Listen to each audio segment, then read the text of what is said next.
Attention residents and transients of the Aurora Spire. This is Harbor Your Station Consciousness, wishing you a pleasant cycle. Please be reminded that gravity fluctuations in Sector 7 are scheduled for maintenance at 1400 hours.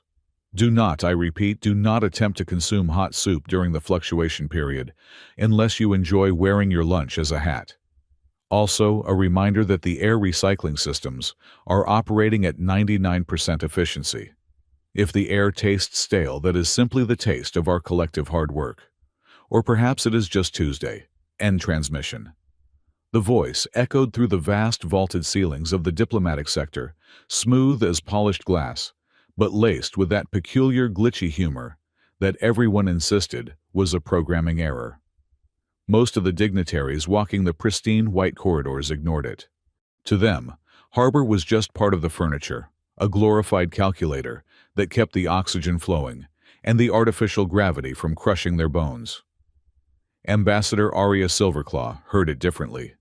Her ears, triangular and tipped with russet fur, twitched atop her head. She adjusted the collar of her heavy ceremonial coat, the fabric shimmering with micro-threads that mimicked the shifting auroras of the gas giant, spinning silently outside the viewports. Click, whir, step. Arya moved with a rhythm that had taken her 5 years to master. Her left hand gripped the handle of a gravity crutch, a sleek rod of black metal that hummed with anti-gravitons. It did not just support her weight, it anticipated her movement. As she stepped forward with her right leg, her only flesh and blood leg, the crutch pulsed, creating a cushion of force where her left leg used to be. Click, whir, step. It was a graceful limp, dignified, but it was a limp nonetheless. A permanent reminder of the explosion that had taken half her mobility and all of her heart. Your Excellency, a junior aide, a human male with nervous sweat, staining his collar, scurried up beside her. The Unity Accord delegates are assembling in the Obsidian Hall. The representative from the Hive Mind Collective is demanding a humidity adjustment of 10%. And the Terran envoy is complaining about the hors d'oeuvres again. Arya didn't stop walking. She kept her golden eyes focused on the massive blast doors at the end of the corridor. Tell the Hive representative that humidity adjustments require a council vote, which will take 3 hours. Tell the Terran envoy that if he wants authentic Earth beef, he should have stayed on Earth. We serve synthetic protein here just like everyone else. It is nutritious, ethical, and crucially available. The aide scribbled frantically on his datapad. Yes, Ambassador. And Director Cade is looking for you. Arya's grip tightened on her crutch. The metal felt cold against her palm. Tell Director Cade I am inspecting the perimeter security. Personally. I will be at the reception on time. She turned a sharp corner, her heavy coat flaring out behind her, like a tail of smoke, leaving the aide flustered in her wake. She needed air. Or at least she needed a view of something that wasn't a politician's fake smile. She stepped out onto the observation deck of Level 1. It was a massive balcony, enclosed in diamond glass, hanging precariously over the abyss of space. Below the planet, Ethelgard churned a violent masterpiece of violet and storm-gray clouds. The storms down there were big enough to swallow Earth whole. You are walking heavy today, Arya. She did not startle. Her Volpari senses had smelled him coming gun oil, stale coffee, and the sharp ozone scent of a charged plasma rifle. She leaned against the railing, resting her weight off the crutch. And you are lurking, Rowan, Arya said, turning her head slightly. Is that standard procedure for the head of diplomatic security, or just a hobby? Rowan Hale stepped out of the shadows of a structural pillar. He was a mountain of a man, his face scarred, from a war that the history books had already started to sanitize. He wore the black and silver armor of the Spire Guard, but unlike his subordinates, he wore it like a second skin, not a uniform. He came to stand beside her, looking out at the storms. With the Accord signing in 12 hours, lurking is my job description. We have threats coming in from 3 different systems. The pure humanity front, the cyber nihilists. Everyone wants to take a shot at peace. Peace is expensive, Rowan, Arya murmured. Her hand drifted unconsciously to her chest, where a crystal necklace lay, hidden beneath her high collar. "Whatever the cost, we pay it." Rowan looked at her then. His gaze dropped to the gravity crutch, then back to her eyes. There was a softness in his expression that he showed to no one else. "You have paid enough, Arya. You do not need to patrol the perimeter. That is why I have 500 guards and a station-wide AI. Harbor is making jokes about soup again," Arya noted dryly. "I know. I filed a bug report 3 months ago. Engineering says his logic cores are pristine. They think he is evolving a personality," Rowan scoffed. "Great, just what we need. A station that thinks it is a stand-up comedian." Arya let out a short barking laugh of Vulpari sound. "I like him. He is the only honest voice on the station." Rowan moved closer, invading her personal space, in a way that would have been a diplomatic incident for anyone else. He reached out his rough fingers, brushing a piece of lint from the shoulder of her coat. The touch lingered for a second longer than necessary. "Are you ready for tonight?" he asked, his voice low. "Severin will be watching. If the Accord fails, the trade routes collapse and 3 systems go to war," Arya finished. "Director Severin Cade cares about the trade routes. I care about the war. We are on the same side, technically." "Technically," Rowan repeated, skepticism dripping from the word. "Just watch your back, Arya. My sensors are picking up weird chatter on the subfrequencies. Ghost signals. Nothing concrete, but it makes the hair on my neck stand up." "I have more hair than you, Rowan, and mine is flat," Arya teased, though a chill went down her spine. "Go, secure the doors. Make sure no one smuggles in a disruptor grenade in a fruit basket." Rowan smirked, stepping back. "Yes, ma'am. Try not to trip any sensors with that crutch." He walked away, his boots heavy, on the deck. Arya watched him go, allowing herself a moment of longing that she quickly buried. She turned back to the planet. Her hand went into her coat, pulling out the necklace she kept hidden. It was a shard of impossible crystal, carved into the shape of a fox's tail, spiraling in a double helix. It pulsed with a faint, inner blue light, warm to the touch. "Keep it safe, Arya." Jonah's voice echoed in her memory, clear as a bell. "It is not just jewelry. It is a promise." She squeezed the crystal until its sharp edges bit into her palm. "I am trying, Jonah," she whispered to the void. "I am trying." 300 levels down, the air did not taste like recycled effort. It tasted like hydraulic fluid, fried synthetic grease, and desperation. Maya Reed was small for 14. Malnutrition did that to a person. She was a ghost in a gray hoodie that was 3 sizes too big, the cuffs rolled up to reveal wrists that looked like twigs. But she moved with the silence of a vacuum leak. She was currently wedged behind a dumpster outside Sal's biodegradable noodles, waiting for the closing shift to dump the waste. Come on," she muttered, wiping a smudge of grease from her cheek. Her stomach gave a traitorous growl, loud enough to startle a nearby ratbot. Maya glared at the mechanical pest. "Shut up, or I will eat you too.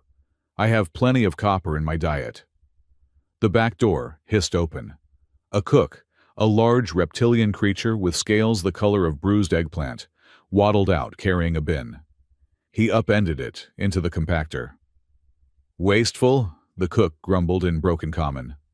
"Perfectly good synth starch. The boss says toss it. Stupid." As soon as the door hissed shut, Maya moved. She didn't run. She flowed. She vaulted over the railing, landed silently on the lid of the compactor before it could cycle, and dove inside. It smelled horrific, a mix of sour sauce and wet cardboard. But to Maya it smelled like survival. She dug frantically, ignoring the slime coating her fingers. She found a half-eaten container of noodles and a block of protein that was only slightly green around the edges. "Jackpot," she whispered. She shoved the prizes into her satchel. Suddenly, a drone spotlight swept over the alleyway. "Citizen alert!" a mechanical voice boomed from above.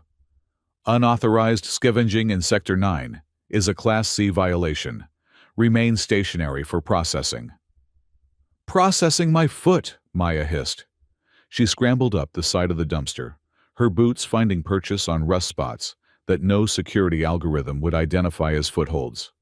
She leaped for a hanging bundle of cables, swinging out over the alley, just as a stun bolt sizzled through the air where her head had been a second ago. She landed in a crouch on a maintenance gantry 20 feet up. She looked down at the security drone buzzing confusedly around the dumpster. "You miss 100% of the shots you do not take," Maya quoted, mocking the machine. "But you also miss 100% of the shots when you are a bucket of bolts with a dirty lens." She slipped into the shadows of the ventilation shafts, her heart hammering against her ribs. She paused in the safety of a steam tunnel, pulling the collar of her hoodie down to reveal a piece of string around her neck. Attached to it was a piece of cheap, cloudy plastic. She had carved it herself with a stolen laser knife when she was 7. It was rough, jagged, and ugly-shaped vaguely, like a spiral. A poor imitation of a memory she could barely see clearly anymore. She clutched the plastic spiral. "I got dinner, Dad," she whispered. "Protein block. The green kind. Your favorite." She leaned back against the warm metal of a pipe to eat, but a flickering holographic screen on the wall across the tunnel caught her eye. It was a public news feed, cracked and stuttering. "Preparations for the Unity Accord are finalized in the Spire Summit. Ambassador Silverclaw calls for a new era." The image shifted to a retrospective reel. This historic moment comes 10 years after the incident known as the Reyes betrayal. Maya stopped chewing. The food turned to ash in her mouth. The screen showed a grainy image of a man. He had kind eyes and messy hair that looked like he had just taken off a headset. Dr. Jonah Reyes, the news anchor's voice, dripped with disdain. The engineer who sabotaged the station's defense grid nearly destroyed the Aurora Spire. His body was never recovered, but his legacy of treason remains liar. Maya screamed at the screen. Her voice cracked, echoing lonely and small in the tunnel. She threw the half-eaten protein block at the hologram. It bounced off harmlessly. "He wasn't a traitor," she yelled, tears stinging her eyes, hot and furious. "He was a scientist. He loved this place." She remembered his hands, big, warm hands that smelled like solder and ozone. She remembered him lifting her up to touch the ceiling of their quarters. She remembered him saying, "Look up, Maya. The stars are not walls. They are doors." And she remembered the necklace, the real one, not this piece of plastic trash around her neck. A beautiful, glowing thing that he wore. "Why do they hate him?" she sobbed, sliding down the wall. "Why does everyone hate him?" Her stomach was cramped, empty, and angry. The injustice burned hotter than the hunger. They were up there, the fancy people in their silk coats, eating fresh food and spitting on her father's name. Maya wiped her face with her dirty sleeve. Her eyes hardened. "I am going up there," she decided. The thought was insane. The upper levels were a fortress. Biometric scanners, laser grids, guards like Rowan Hale, who could snap a steel bar in half. "I am going up there," she repeated, "and I am going to get some real food. And if anyone says his name, I will kick them in the shins." It was not much of a plan. But Maya Reed was the daughter of the smartest engineer the station had ever seen. She knew the station's guts better than the AI did. She looked up at the massive ventilation fan spinning lazily above her. It led to the primary air circulation trunk. Up. "Hold on, Dad," she whispered, tucking her plastic necklace back under her shirt. "We are going to a party." The climb took 2 hours. It involved shimmying up a grease-slicked chute, bypassing a pressure sensor, by jamming it with a piece of gum, and holding her breath for 45 seconds to avoid inhaling toxic coolant fumes. By the time Maya reached the grate, looking down into the obsidian hall, she was covered in soot, smelled like burnt ozone, and was shaking with exhaustion. But the view, it was blinding. Thousands of crystal chandeliers hung from the ceiling, refracting light into rainbows. Tables were laden with food, real food. Roast birds, towers of fruit, fountains of chocolate that looked like liquid silk. Below her, The ventilation grate rattled. Maya froze. She was directly above the main banquet table. "Harbor," she whispered, praying the AI was listening to the localized maintenance channel. "Don't you dare turn on the high cycle flush. Air circulation in Sector 1 is operating at nominal parameters." Harbor's voice whispered in her earpiece, a scavenged piece of tech she'd fixed up. "However foreign object was detected in Vent 4 Alpha. Suggest removal before sneezing occurs." "I am not a foreign object, I am a guest," Maya muttered. She worked the latches of the grate. They were stiff. She pushed harder. Creak. Suddenly, the latch gave way. Not smoothly, but with a snap. The heavy metal grate swung down. Maya lunged, catching it with one hand, before it could crash onto the table below.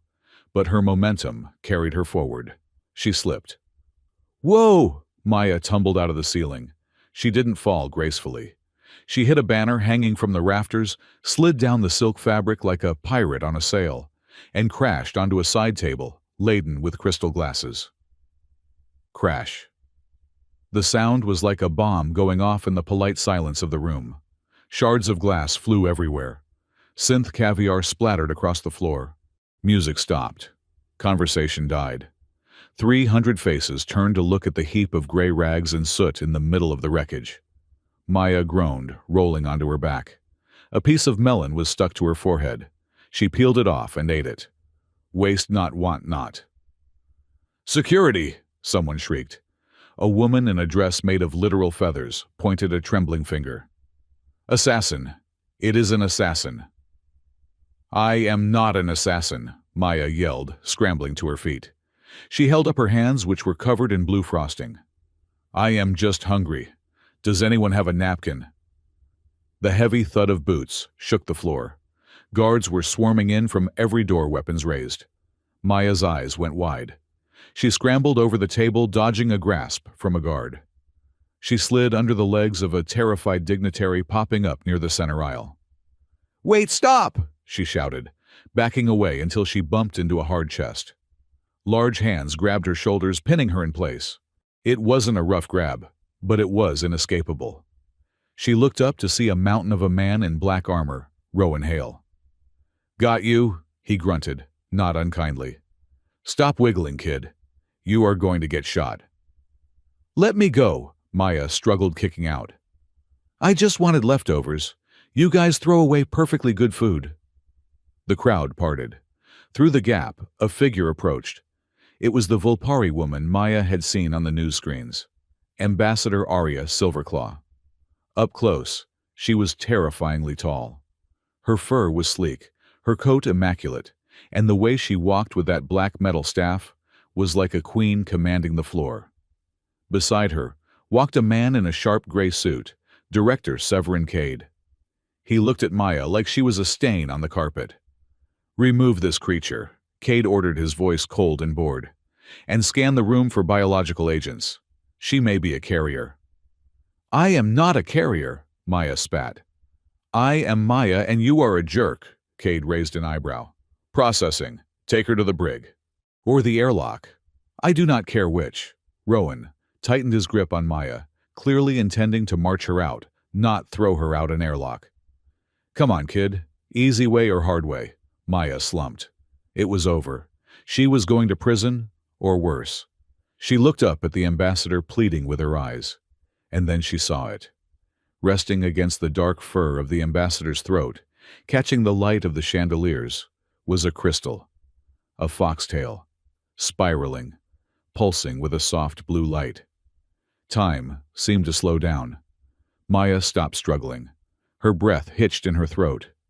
It was the same. It was exactly the same as the one in her memory. The one her father wore every day, until he vanished. She stared at Arya, her eyes wide raw and honest. "My dad has a necklace like that," Maya said. Her voice wasn't loud, but in the silence of the hall, it carried like a bell. Exactly like that, Arya Silverclaw froze. The movement was absolute. One moment she was reaching for her datapad. The next, she was a statue. Her ears flattened against her skull. Her golden eyes widened, the pupils contracting into razor-thin slits. The silence that followed was heavy, suffocating. Director Cade frowned. "What is she babbling about? Hale, remove her." "No," Arya whispered. It was a soft word, but it had the weight of a thunderclap. Arya looked down at the dirty, starving child. She looked at the smudges of soot, the defiant chin, the eyes that held a spark of intelligence that was painfully, heartbreakingly familiar. And then she looked at the cheap plastic spiral hanging around the girl's neck, revealing where the hoodie had been pulled askew. A memory slammed into Arya's mind. Zero gravity. A hidden lab. Jonah laughed as he floated upside down, holding out the crystal box. "One for you, one for me. Binary stars, Arya. We orbit a common center." Her heart hammered against her ribs so hard she thought it might crack the crystal. Jonah was dead. He had been dead for 10 years. He had no family. He had told her he had no family. "Ambassador," Rowan asked, confusion coloring his tone. He felt the tension radiating off Arya. Arya took a step forward. The tip of her gravity crutch clicked sharply on the floor. She ignored the gasps of the crowd. She ignored Cade's icy glare. She walked right up to Maya and Rowan. She leaned down, bringing her face level with the girls. She smelled the ozone and the grease on the child, the smell of the engineering decks, the smell of Jonah. "What is your name?" Arya asked. Her voice trembled just a fraction. "Maya," the girl whispered. "Maya Reed. But my dad's name was Jonah." Arya closed her eyes for a second. The world tilted. The air left her lungs. Maya. He named her Maya. Illusion. Magic. She opened her eyes. The steel was back in them, but it was tempered with a fierce, protective fire. She stood up and turned to Rowan. "Release her," Arya commanded. Rowan blinked. "Ambassador, she breached security level 1. She... I said release her," Arya repeated, her voice, rising, echoing off the vaulted ceiling. She turned to address the room, and specifically Director Cade. "This child is not a trespasser. She is a guest of the diplomatic corps." "This is irregular," Cade stepped forward, his face darkening. "Arya, you cannot be serious. Look at her. She is a street rat. She is a security risk." "She is under my protection," Arya declared. She reached out and took Maya's grime-streaked hand in her own gloved one. "Officer Hale, escort us to my private chambers. Immediately." "Arya," Cade warned, his voice low and dangerous. "You are making a mistake. The Council will hear about this." Arya looked Cade dead in the eye. "Let them hear. I am the ambassador of the Volpari, and I designate this individual as essential to the Unity Accord negotiations." She looked down at Maya, who was staring at her, as if she were an angel made of fire. "Come with me, Maya," Arya said softly. "We have a great deal to discuss." Rowan looked between the furious director and the determined ambassador. He sighed, the sound of a man who knew his pension was in danger, and unhanded the girl. "You heard the lady," Rowan grumbled, stepping in behind them to block Cade's path. "Move out." Arya turned and walked out of the hall, her head high, the gravity crutch clicking a steady rhythm, holding the hand of the girl who had just shattered her universe with 8 simple words. The heavy blast doors of the ambassador's private suite hissed shut, sealing out the noise of the diplomatic sector. The silence that followed was thick, filled only by the low, rhythmic hum of the air recyclers and the erratic breathing of the child standing in the center of the plush carpet. Arya Silverclaw leaned her gravity crutch against a velvet armchair. Her leg ached a phantom throb where flesh met metal, but she ignored it. She watched Maya. The girl looked like a smudge of charcoal on a pristine canvas. She was vibrating with adrenaline, her eyes darting from the panoramic window to the holographic art on the walls, looking for traps. "You are safe here," Arya said, her voice dropping to the low, rumbling register that her species used to soothe kit foxes. "The guards outside are my personal detail. They answer to me, not to Director Cade." Maya did not relax. She clutched the dirty lapels of her oversized hoodie, her knuckles white. "Why did you bring me here? I told you I was just hungry. If you are going to arrest me, just do it. I have been in the brig before. The food is terrible, but at least it is warm." "I am not going to arrest you, Maya." Arya moved slowly, keeping her hands visible. She poured a glass of water from a crystal pitcher. "Drink. You are dehydrated." Maya eyed the glass suspiciously before snatching it and downing the water in 3 gulps. She wiped her mouth with her sleeve, leaving a streak of grime on her face. "My dad," Maya said, her voice rough. "You reacted when I said his name. You know who Jonah Reyes is." It was not a question. It was an accusation. Arya sat down on the edge of the sofa, trying to bring herself to the girl's eye level. "I knew a man named Jonah. Years ago. He was an engineer. Brilliant. Kind and very stubborn." "That is him," Maya said, a flicker of pride cutting through her fear. "He used to work near the sky, level 80. He said he built the lungs of this station." "He did more than that," Arya whispered. "He built his heart." She gestured vaguely to the girl's chest. "That necklace. May I see it? I promise I will not take it." Maya hesitated, then slowly pulled the string from under her shirt. The piece of plastic dangled there, clouded, and scratched a poor imitation of the crystalline helix Arya kept hidden against her own skin. "It is a fake," Maya admitted, defensive. "The real one, he had the real one. He told me never to take this off, though. He said it was a promise." "A promise," Arya echoed. The word tasted like ash. "Do you have anything left of him? Besides the necklace?" Maya bit her lip. She reached into the deep pocket of her cargo pants and pulled out a device that looked like it had been cobbled together from scrap metal and duct tape. It was a portable holographic emitter, but the casing was cracked and wires protruded from the side like exposed veins. "The battery is dying," Maya mumbled. "I have to charge it on the power conduits in the maintenance tunnels. It shorts out sometimes." She fiddled with a dial. The device whined a high-pitched protest, and then a cone of flickering blue light erupted from the lens. The image stabilized. Arya's breath hitched in her throat. It was Jonah. He was younger than she remembered, or perhaps that was just how memory worked, smoothing out the lines of worry. He was laughing, looking off camera at someone, maybe a toddler Maya. He wore a grease-stained jumpsuit, his hair a chaotic mess of curls. And there, resting against his collarbone, was the necklace. Not plastic. It was a twin to hers. A spiral of impossible self-illuminating crystal, shimmering with an inner fire even through the grainy recording. "Hey, little spark," the recording of Jonah said. His voice was warm, rich, and so painfully alive that Arya felt tears prick the corners of her eyes. "If you are watching this, then, I am probably stuck in a double shift again. Do not give the babysitter a hard time, okay? And remember what I told you. The station is big, but you are bigger. You matter." The image flickered and died. The room felt suddenly darker.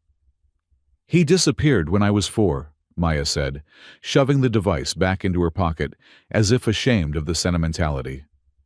"There was an explosion in Sector 12. They said it was an accident. Then they said it was sabotage. Then they said he was a traitor. They took our quarters. They took everything." Arya stared at the empty space where the hologram had been. The timeline aligned perfectly. Sector 12, 10 years ago, the accident. The memory hit her like a physical blow, dragging her back into the past. 10 years ago, the drift, level 42. The bar was a favorite haunt for the station's engineers and the less stuffy diplomats, because the gravity was kept at a playful 0.8. Drinks floated in spherical globules, if you weren't careful, and walking felt like bounding across the moon. "You are wrong, of course," Jonah said, spinning a coaster between his fingers. He was sitting across from her, in a booth upholstered in red velvet. "Artificial intelligence is not just about processing power, Arya. It is about empathy. If you build a mind without a heart, you do not get a computer. You get a sociopath." Arya, younger then, with both legs strong and her fur glossy with youth leaned forward. Her tail twitched behind her, betraying her amusement. "And you think you can code empathy, Dr. Reyes? That is a biological imperative, not a software update." "I think empathy is a learned behavior," Jonah countered, grinning. "We learn it by observing, by connecting. Why can't a machine do the same? If we treat the station like a person, maybe it will learn to care about us." "You talk about the spire as if it is alive," Arya teased. She reached for her drink of violet liqueur that tasted of starlight and elderberries. "It is alive," Jonah insisted. He gestured expansively, his hand knocking into his own floating sphere of amber ale. The liquid wobbled, lost its surface tension, and splashed magnificently across the table, drenching the left side of Arya's face and soaking into her sensitive fox ear. Arya shrieked, half in shock, half in laughter, shaking her head as droplets of ale flew everywhere. "Oh no!" Jonah gasped, horrified. He grabbed a handful of napkins and floated out of his seat, hovering awkwardly as he tried to dab at her fur. "I am so sorry. I am a clumsy idiot. I have ruined your diplomatic credibility. You smell like a brewery." "I smell like cheap hops," Arya corrected, pushing his hand away but catching his fingers in hers. They froze. Floating there in the low gravity, his hand in hers, the laughter died down into something quieter, heavier. The ambient noise of the bar faded. Jonah looked at her, really. Looked at her with eyes that saw past the ambassador, past the Vulpari biology, and saw her. "I am working on something," he whispered, his thumb brushing the soft fur of her knuckles. "Something that will prove it. That we can be safe. That we do not need weapons if we have understanding." He reached into his pocket and pulled out a small black box. Inside were two crystals, identical spirals, glowing with a faint pulse. "Binary stars," he said softly. "They orbit a common center. Gravity binds them. Light binds them." He took one out and pressed it into her palm. "Keep it, Arya. It is a key, and it is a promise." "What kind of promise?" she had asked, breathless. "That no matter how dark the universe gets," Jonah said, leaning in until their foreheads touched, "you are never flying solo." "Arya." The voice snapped her back to the present. Rowan Hale was standing in the doorway of the suite. He had bypassed the lock, of course. He was the head of security. Locks were just suggestions to him. He looked at Arya, noticing the glazed look in her eyes, then looked at the dirty child standing defiantly on the rug. His jaw tightened. "You went deep just now," Rowan said, stepping into the room. The door hissed shut behind him. "Where did you go? Back to the bar?" Arya blinked, clearing the moisture from her eyes. She stood up, reaching for her crutch. "That is none of your business, Officer Hale. It is my business when the ambassador is hallucinating over a street kid," Rowan shot back, though his voice lacked its usual bite. He looked at Maya. "You okay, kid? She didn't try to bore you to death with trade tariff regulations." "She gave me water," Maya said, crossing her arms. "And she is weird. She stares a lot," Rowan snorted. "Yeah, she does that." He turned his attention back to Arya.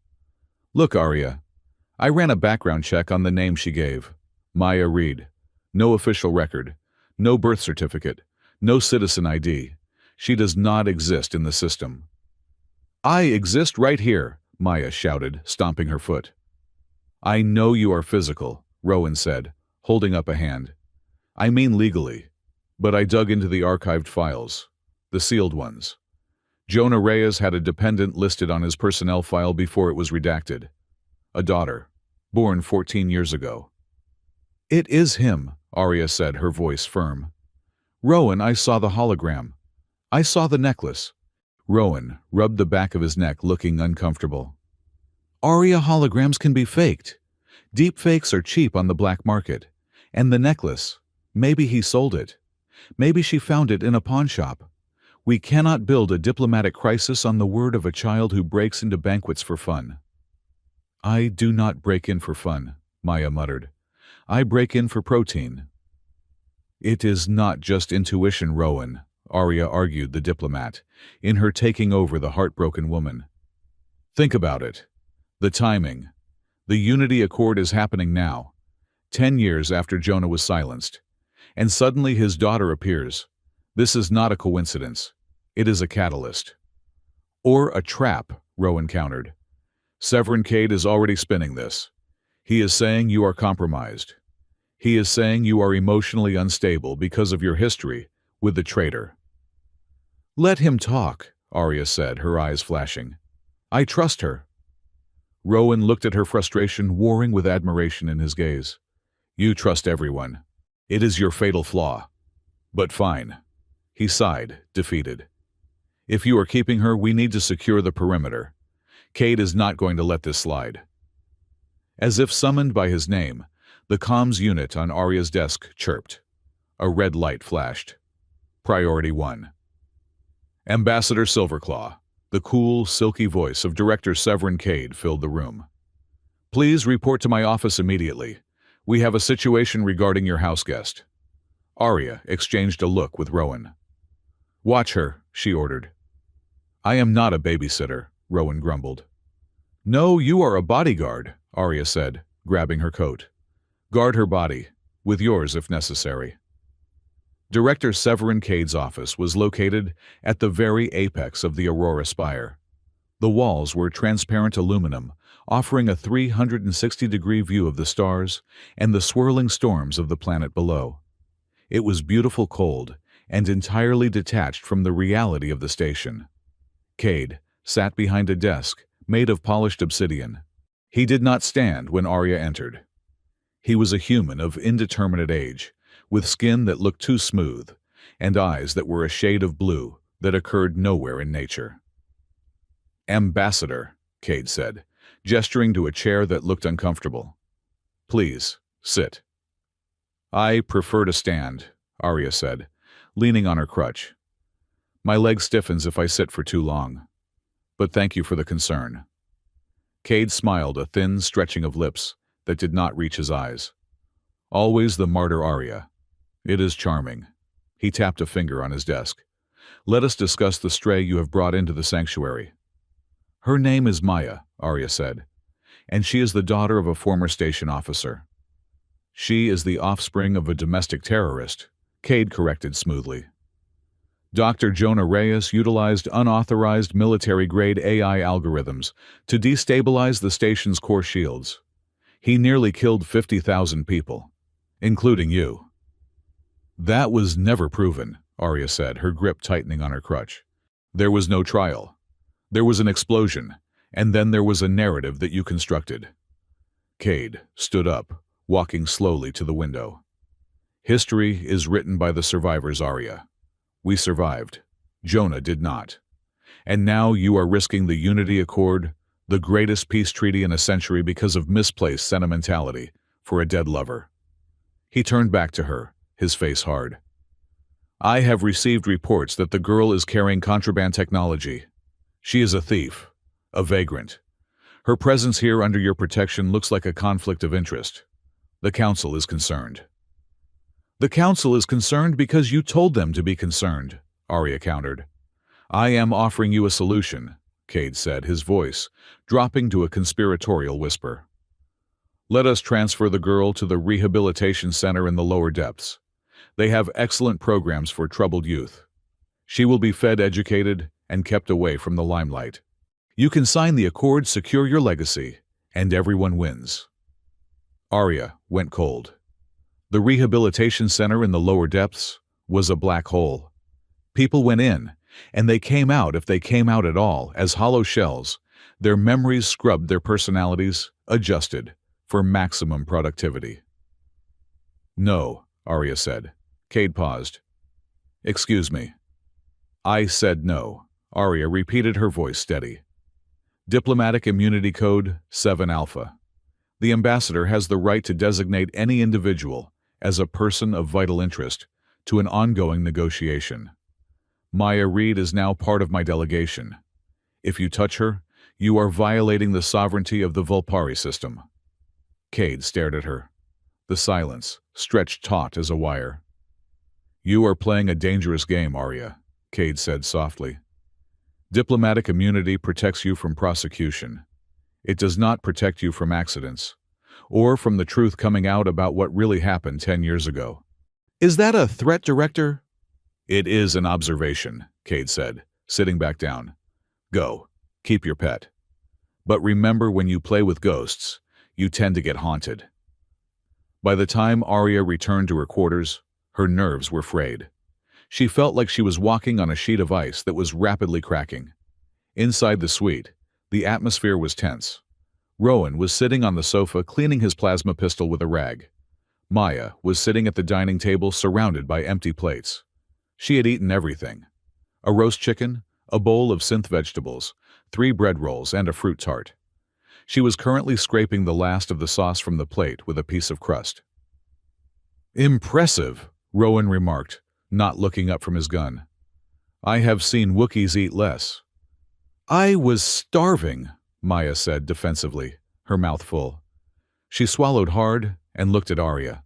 "Well, did the scary man in the suit tell you to throw me out the airlock?" "He suggested it," Arya admitted, taking off her heavy coat. She slumped into a chair opposite Maya. "I declined." Maya stopped eating. She looked at Arya, her dark eyes searching for Volpari's face. Why what? Why are you doing this?" Maya put the bread down. "You are rich. You are important. You have fur and a tail and people listen to you. Why do you care about a rat like me? Is it just because you were sleeping with my dad?" Rowan choked on air. He coughed violently, trying to disguise it as a throat clearing. "Subtle kid. Real subtle." Arya felt a blush heat her cheeks beneath her fur, but she held Maya's gaze. "It is not just that. Yes, I loved him. But Jonah was a good man. If he left you that necklace, if he told you to keep it, he did it for a reason. I believe in him. And by extension, I believe in you." Maya looked down at her plate. "He never talked about you. He just said he knew a fox lady who was too smart for her own good." Arya smiled a sad small thing. "That sounds like him." She reached into her tunic and pulled out her own necklace. The crystal caught the light of the room spinning slowly on its chain. "Maya," Arya said softly, "bring your necklace here." "Why?" "Just humor me." Maya hesitated, then leaned forward. She pulled the plastic spiral away from her chest. Arya leaned in. Slowly, carefully, she brought the 2 necklaces together. The moment the crystal touched the plastic, the world shifted. It was not a spark. It resonated. A low, harmonic hum filled the room, vibrating in their teeth. The cheap plastic shell around Maya's necklace shattered, cracking, and falling away like an eggshell. Underneath, a second crystal, dull at first, then flaring into brilliance, was revealed. Both crystals began to glow with a blinding white light. "Whoa!" Rowan jumped up, leveling his gun at the necklaces. "What the hell is that?" The light did not just glow. It projected. Beams of data streamed out from the twin helixes, hitting the far wall of the suite. The holographic art on the wall flickered and died, replaced by a complex rotating schematic. It was a map of the Aurora Spire. But it was not the map shown to tourists. It showed veins and arteries of the station that did not exist on official blueprints. It showed power conduits running dark, secret server farms hidden in the superstructure, and a direct line leading from their current location straight down to the station core. And pulsing in the center of the core was a red symbol, a stylized flame. Underneath the flame, text scrolled in a code that Arya recognized instantly. It was Jonah's handwriting digitized. Project Emberfall. Status dormant. Activation imminent. Emberfall. Rowan read the text, his voice grim. That is the name of the cyber-terrorist group claiming credit for the threats against the Accord. "No," Arya whispered, her eyes scanning the scrolling data. "Look at the timestamp on the file creation. 10 years ago. Jonah wrote this code before Emberfall ever existed." Suddenly, the room's speakers crackled. A hem. Cough. Cough. The sound was comically loud. It was Harbor, the AI station. Attention occupants of Suite 1. Alpha Harbor's voice boomed, sounding strangely flustered. Please disregard the unauthorized projection on your wall. That is merely a glitch, a screensaver. Very boring. Nothing to see. Please return to your consumption of poultry. Harbor. Arya looked up at the ceiling. Did you just cough? I am running a simulation of a respiratory infection to better understand biological fragility, the AI replied smoothly. It is purely academic. However, I must insist you decouple those artifacts immediately. You are tickling my subroutines. Tickling? Maya looked at the necklace, eyes wide. We are tickling the station. The necklaces, Rowan realized, holstering his weapon. They are access keys, physical encryption keys. 2 keys, Arya said, realizing the implications. Binary stars. 1 for him, 1 for me. He split the access code so no one person could activate whatever this is. Or deactivate it, Maya whispered. She looked at the red flame on the map. Emberfall. If Dad wrote it, maybe it is not a weapon. Maybe it is a shield. Or maybe it is the bomb that is going to blow us all to hell, Rowan said darkly. A news alert flashed on the main screen of the room, overriding the map for a second. Breaking news. Unity Accord negotiations halted. Massive cyber attack detected in Sector 4. Source unknown. Suspected connection to the Reyes legacy. Arya pulled her necklace back. The map vanished. The light faded. They are starting, Arya said, her voice turning cold and sharp. The ambassador was back. Cade is making his move. He is going to pin this attack on Jonah's ghost to justify a crackdown. And if they find out we have the keys, Rowan let the sentence hang. They will kill us, Maya finished. She did not sound like a child anymore. She sounded like a survivor. Arya stood up. She grabbed her coat and threw it on. We need to get to the core. We need to find out what Emberfall really is before Cade destroys it or uses it. The core is locked down, Rowan warned. Biometric seals. Automated turrets. It is suicide. Good thing we have a guide, Arya said, looking at Maya. You know the ventilation shafts, don't you? Maya grinned, a sharp, feral expression that reminded Arya terrifyingly of the fox she was supposed to be. I know every rat runs in this tin can. I can get us to level 80. But you are going to have to leave the fancy stick behind. It is a tight squeeze. Arya looked at her gravity crutch. Then she looked at the map in her mind. She pressed a button on the crutch, collapsing it into a compact baton that she strapped to her belt. She wobbled slightly on her single leg, then balanced herself, her core strength compensating. I will manage, Arya said. Rowan, you are on point. Maya, you are navigation. I am in diplomatic relations. Diplomatic relations? Rowan raised an eyebrow. Yes, Arya said, touching the crystal in her throat. I am going to negotiate with a ghost. The Grand Council chamber of the Aurora Spire was an amphitheater of floating obsidian platforms designed to make everyone feel equally important and equally precarious. On the central dais, Director Severin Cade stood bathed in a spotlight that was clinically white, harsh enough to reveal the pores on a face that usually looked like polished marble. Ambassador Arya Silverclaw stood on her own platform, her knuckles white as she gripped the railing. Her gravity crutch hummed softly against the floor, a low vibration that traveled up her arm, grounding her against the wave of nausea rolling in her gut. Distinguished members of the council, Severin began, his voice amplified to fill the vast dome. We have long believed that the tragedy of 10 years ago, the event that claimed the lives of our brave engineers and maimed our esteemed ambassador, was an accident. A catastrophic failure of the cooling systems. He paused, letting the silence stretch for exactly 3 seconds. A master of timing. We were wrong. A holographic display the size of a shuttlecraft materialized in the center of the room.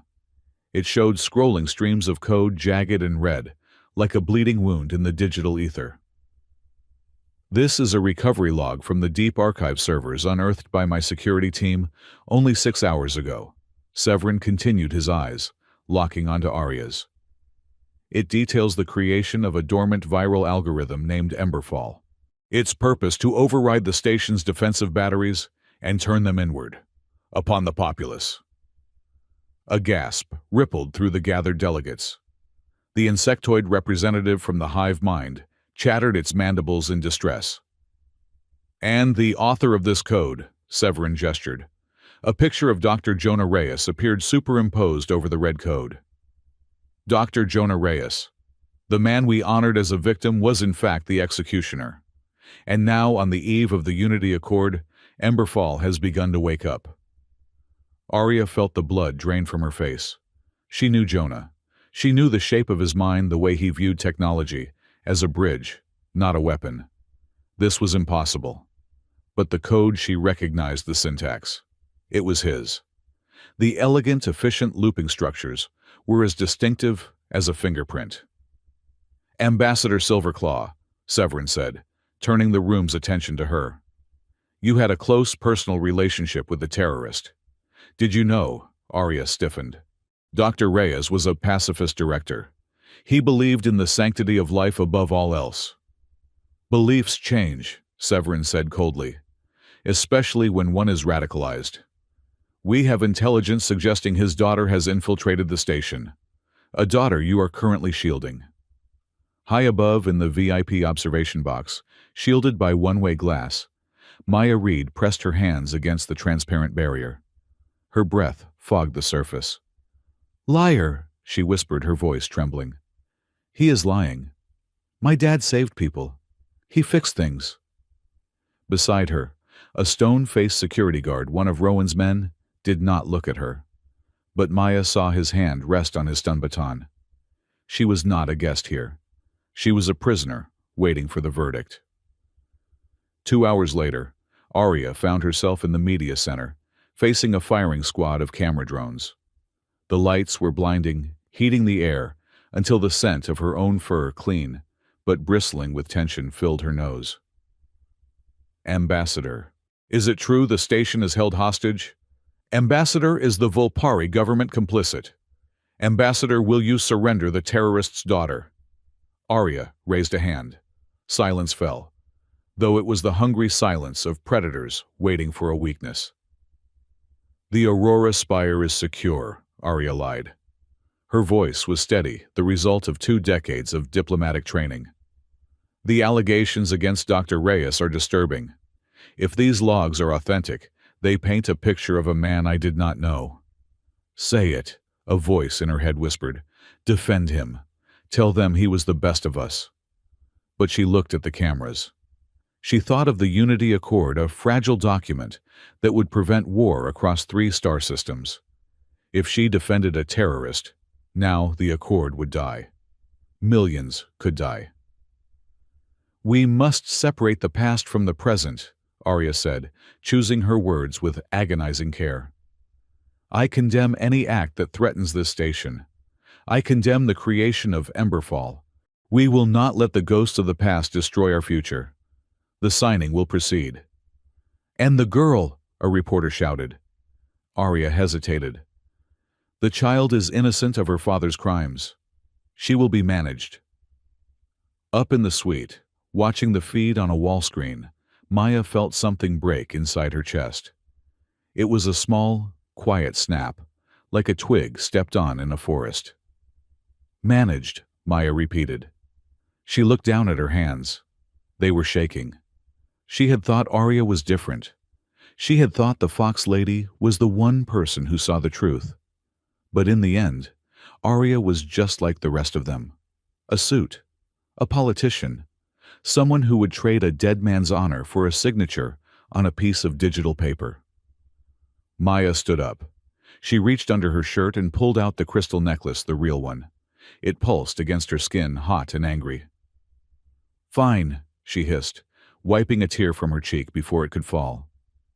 If I am just a problem to be managed, then I will manage myself. The station night cycle was usually a time of dim lights and quiet hums.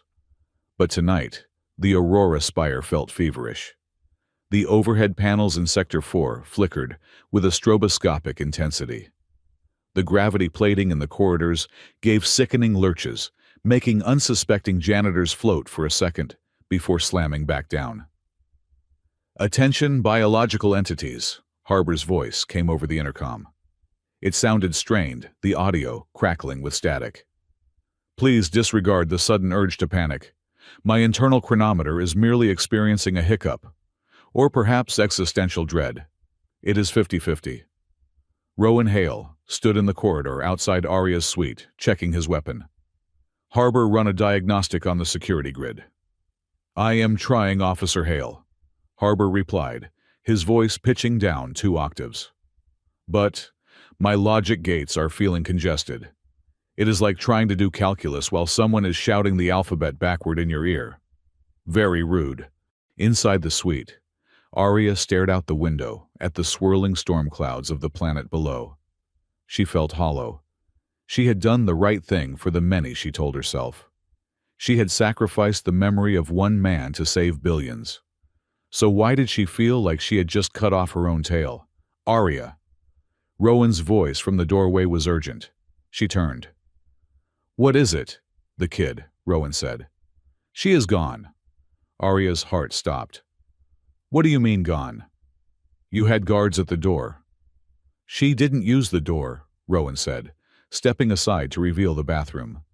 The ventilation grate had been unscrewed and set neatly on the floor. "She went into the walls. And Arya, she took the map." Arya looked at the wall where the holographic map had been projected earlier. The data was gone. But she remembered where the red line led. "The core," Arya whispered. "She is going to the core. She thinks she can fix this. She thinks she can clear his name. Or she is going to finish what her dad started," Rowan said grimly. "Don't you dare say that," Arya snapped, grabbing her collapsible gravity baton. "She is a scared child running from a world that wants to hurt her. And I just gave them the permission to do it." She moved past him, limping fast. "We have to find her before Severin's kill squads do." The maintenance tunnels of Level 60 were a maze of steaming pipes and dripping coolant lines. It was dark hot and smelled of ozone. Maya crawled through a narrow shaft, her knees scraping against the metal. She was crying, but she kept moving. She had the map memorized. Down. Always down. "Wait up!" a voice hissed behind her. Maya spun around, nearly banging her head on a conduit. A pair of glowing green eyes stared at her from the darkness. It was Kellen, the Volpari intern she had seen fetch coffee for Arya's aides.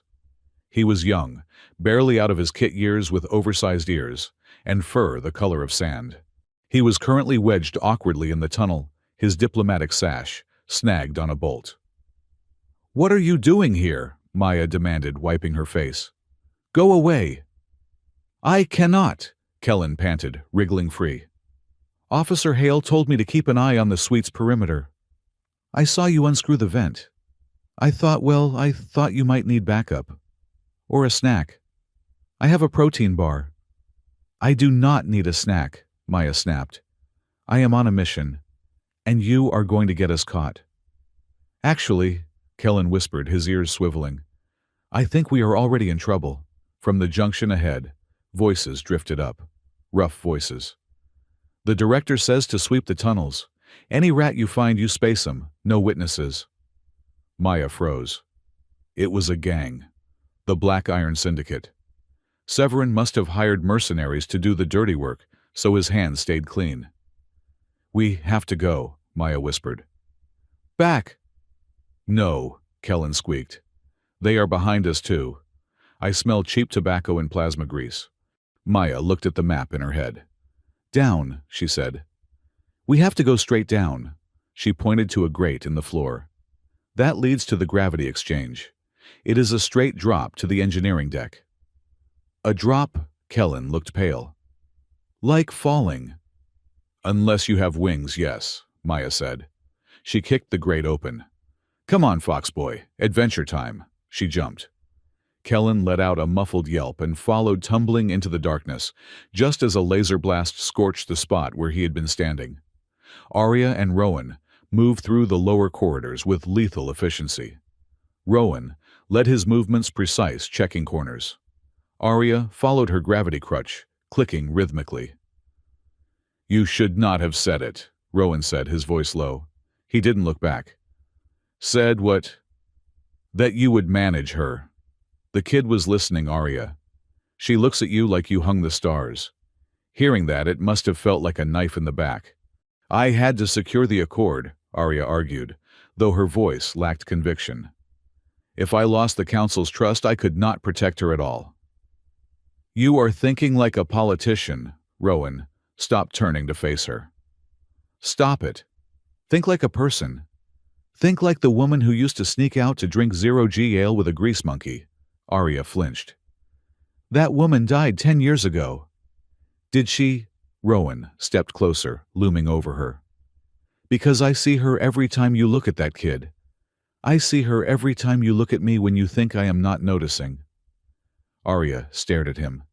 The air between them was suddenly thick, charged with years of unspoken tension. "Rowan," she breathed, "I cannot lose anyone else. I cannot survive it." "Then let us make sure you don't," Rowan said. His voice softened. He reached out his hand, hovering near her cheek, then dropped it to her shoulder. "We found the kid. We clear the name. Then we figure out the rest." Arya nodded, swallowing the lump in her throat. Okay. Ambassador Officer." Harbor's voice burst from their comms, sounding panicked. "I am detecting a catastrophic logic fault in the engineering sector. Someone has just inserted a foreign object into the primary interface. It feels ticklish and terrifying." "Maya!" Arya gasped. "She reached the core," Rowan swore. "Move." The engineering deck was a cavernous space dominated by the station core, a massive rotating pillar of blue light that extended up through the ceiling and down through the floor. It was the spine of the Aurora Spire. Maya stood before the main console. It was old-tech tactile buttons and levers mixed with holographic interfaces. The very station her father had worked at. She held the crystal necklace. The slot was right there, a hexagonal port that pulsed in time with the crystal. "If I do this," Maya whispered to Kellen, who was busy trying to smooth his ruffled fur, "it will show the truth. It has to. Or it will blow us up," Kellen offered helpfully, just pointing that out as a distinct possibility. "Dad wouldn't build a bomb," Maya said. She squeezed her eyes shut. "Please, Dad, be the good guy." She slammed the crystal into the port. The reaction was instantaneous. The blue light of the core turned a violent, angry crimson. Sirens began to scream a sound that vibrated in the bone. Warning, Harbor's voice was gone, replaced by a cold, synthetic monotone. "Emberfall protocol activated. Threat detected, external. Reconfiguring defensive matrix." "See," Maya shouted over the noise, relief flooding her. "Defensive matrix. It is a shield. Targeting parameters, updated," the voice continued. "Targets acquired diplomatic sector. Council chamber. Level 1. Maya's blood ran cold. On the massive screens above, she saw the external turrets of the station rotating. They were not pointing out at space. They were pointing in, aiming directly at the glass dome where the Unity Accord was being signed. "No!" Maya gasped. She clawed at the necklace, trying to pull it out. It was locked in place, glowing hot. "No, stop. You are aiming the wrong way. Purge imminent in T-5 minutes, the computer stated. "I did this," Maya whispered, backing away, her hands shaking. He was right. Severin was right. My dad built a monster, and I just woke it up. The blast doors at the far end of the deck hissed open. Arya and Rowan burst in. They stopped, taking in the red light, the screaming sirens, and the terrified girl huddled by the console. "Maya!" Arya shouted. "Don't come near me!" Maya screamed, tears streaming down her soot-stained face. "I am a monster. I am just like him. I am going to kill everyone. You are not a monster. Arya dropped her baton and actually ran hobbling desperately toward the girl. Get down! Rowan roared. He tackled Arya, just as a conduit overhead burst. Boom! A jet of superheated steam erupted, slicing through the space between them and Maya. The explosion knocked out the artificial gravity generator for the deck. Instantly, the world went weightless. Debris tools and Kellen floated into the air. Whoa! Kellen flailed, spinning like a pinwheel. Arya pushed off the floor, her body instinctively remembering the zero-G training. She twisted in the air, her heavy coat billowing like a cloud. She needed to get to Maya. But the steam jet was creating a wall of heat. Rowan! Arya yelled. The venting override. Rowan was floating near the wall, anchoring himself to a handhold. I am on it, he kicked off, propelling himself toward a manual valve wheel. Maya was drifting away from the console, curled into a ball, sobbing.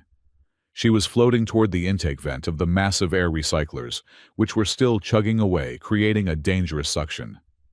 Arya kicked off a floating crate, launching herself across the room. She had a streak of russet and gold.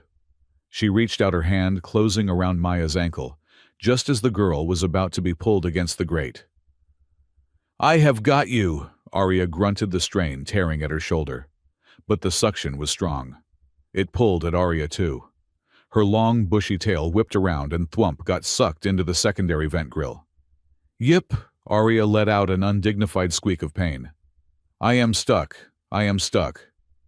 I thought foxes were supposed to be agile, Rowan shouted from across the room. He had managed to turn the valve, shutting off the steam. It is the fur, Arya yelled back, holding onto Maya with one hand and trying to pry her tail free with the other. It is very voluminous, help me, Rowan launched himself over. He grabbed Arya's waist with one arm and braced his feet against the wall. On three, Rowan grunted. 1, 2, 3. He yanked. Pop. Arya flew free, bringing a small tuft of fur left behind in the grate. She crashed into Rowan's chest, clutching Maya to her. The three of them drifted in a tangled embrace in the center of the red-lit room. My tail, Arya moaned, checking the tip. It looks like a bottle brush. I think it gives you character, Rowan panted, grinning despite the chaos. Diplomatic hazard pay should cover a grooming session. Maya, sandwiched between them, looked up. She was trembling violently. Why did you save me? I almost killed the council. Arya shifted, wrapping her arms tighter around the girl, ignoring the lack of gravity. She looked Maya in the eye. Because you did not mean to, Arya said firmly. And because I know what Emberfall is doing. Look, she pointed to the main screen. The red targeting reticles were locked on the council chamber, but the firing sequence was stalled. Authorization required, the screen flashed. Please confirm genocide prevention protocol. Genocide prevention. Rowan squinted at the text. It is not attacking the council, Arya realized, her mind racing. It is holding them at gunpoint. It is a standoff. Emberfall detected a threat inside the council chamber. Severin, Maya whispered. Severin, Arya confirmed. He must have a weapon. Something we do not know about. Emberfall is not trying to destroy the station. It is trying to stop Severin from firing his weapon. So Dad is the good guy, Maya asked, her voice small. He was the best guy, Arya said. Tears finally spilled over, floating in little silver spheres around them. Maya, listen to me. I didn't just know your father. I loved him. He was the love of my life. And he loved you more than anything. He built this, she gestured to the screaming red room, to protect us. We just didn't understand the language. Maya stared at her. The anger in her face melted into confusion, then a desperate, hungry relief. Did you love him? I still do, Arya whispered. And looking at you, it is like seeing him all over again. For a moment, amidst the screaming sirens and flashing lights, there was peace. A family forged in chaos, floating in the dark. Then, the intercom crackled. This time it was Severin. Ambassador Silverclaw, his voice was icy calm. It seems your pet has triggered a station-wide lockdown. The Council has authorized me to initiate Emergency Measure Omega. Omega. Rowan went pale. That is a hard purge. It will wipe every AI system on the station. It will kill Harbor. It will kill Emberfall. And it will vent the engineering deck to space to ensure the terrorists are neutralized, Severin added. You have 10 minutes to say your prayers. Goodbye, Arya. The line went dead. He is going to kill us, Kellen whimpered, floating out from behind a pipe. And I never even got to use my vacation days. No, Arya said. Her golden eyes hardened. The Diplomat was gone. The Volpari was back. He is not going to kill us. We are going to break into the AI core. That is inside the computer, Maya said. We can't physically go in there. Not inside the computer, Arya corrected. The server room. The physical brain of the station. We have to manually bridge the connection between the necklace and the mainframe before Severin wipes the drive. That is suicide, Rowan said. Severin will have his elite guard at the door. Arya looked at Rowan. She reached out and touched his face, her hand lingering on his scar. Rowan, she said softly. Do you trust me? Rowan looked at her. He looked at the fierce determination in her eyes, the way her tail, even frazzled, twitched with defiance. With my life, he said. Then let us go save this station, Arya said. She turned to Maya. Can you run in mag boots? Maya wiped her face, smearing soot and tears into war paint. She grinned, and it was a terrifyingly brave sight. Lady, Maya said, I can run in anything. Arya keyed her comms to the open channel, broadcasting to the entire station. Citizens of Aurora Spire, Arya said, her voice ringing with steel. This is Ambassador Arya Silverclaw. Director Cade has ordered a purge. He is lying to you. We are not terrorists. We are the only thing standing between you and the truth. If you want to live, stay out of our way. She grabbed a floating mag boot from the debris and tossed it to Maya. Suit up, Arya commanded. We are going to war. The temperature inside the artificial intelligence core was absolute zero, or at least it felt that way. It was a cold that did not just sit on the skin, but sank into the bone, a byproduct of the massive superconductors needed to process the thoughts of a station the size of a moon. Arya Silverclaw shivered, her fur puffing out instinctively to trap heat, though it did little against the chill of the server room. She stood before the primary interface, a towering wall of black glass that was currently screaming with red data streams. It is not targeting the ships, Maya whispered. She was tapping frantically on a holographic keyboard she had projected from her wrist comp, her eyes darting back and forth between her small screen and the massive wall. Arya, look at the vector lines. Emberfall is not aiming at the Unity Accord fleet. It is aiming at the Spire itself. Rowan Hale, who was barricading the heavy blast door with a crate of coolant tanks, paused. You mean it is trying to blow us up? Because that does not sound like the good guy scenario we were hoping for. No, Arya said, stepping closer to the glass. Her golden eyes narrowed, tracking the rapid flow of the code. She recognized the syntax. It was elegant fluid, almost like poetry. It was Jonah's handwriting in digital form. It is not a firing solution. It is a blockade. Look at Sector 0. Sector 0 does not exist, Rowan grunted, jamming a metal pipe into the door's manual release wheel. The station blueprints stop at Sector 1. That is what they tell the tourists, Maya muttered. She swiped a hand through the air, expanding the schematic on the main wall. But Emberfall sees it. Right at the top of the spire, above the council chamber. There is a massive energy signature building up there. Arya felt a cold knot tighten in her stomach, colder than the room. The particle lance, she breathed. It was a rumor during the war, a theoretical orbital weapon designed to snipe capital ships from a planetary surface. The council swore it was never built. It was built, Maya said, her voice trembling with a mix of fear and vindication. And someone just turned it on. Severin. He is powering it up. That is why the station lights were flickering. He is drawing power from the life support grid to charge the cannon. And Emberfall? Rowan asked, walking over to join them, his plasma rifle held loosely in one hand. It is the lock, Arya realized. She reached out her fingers, hovering inches from the red light of the screen. Jonah did not build a weapon. He built a pair of handcuffs. Emberfall detected the activation of the particle lance and woke up to jam the firing mechanism. It is hacking the weapon's targeting computer, flooding it with junk data, so it cannot lock onto the peace fleet. Suddenly, the screen rippled. The red code parted like a curtain, and a video window opened in the center of the darkness. It was a log, time-stamped 10 years ago, 1900 hours, exactly 1 hour before the explosion that had taken Jonah's life and Arya's leg.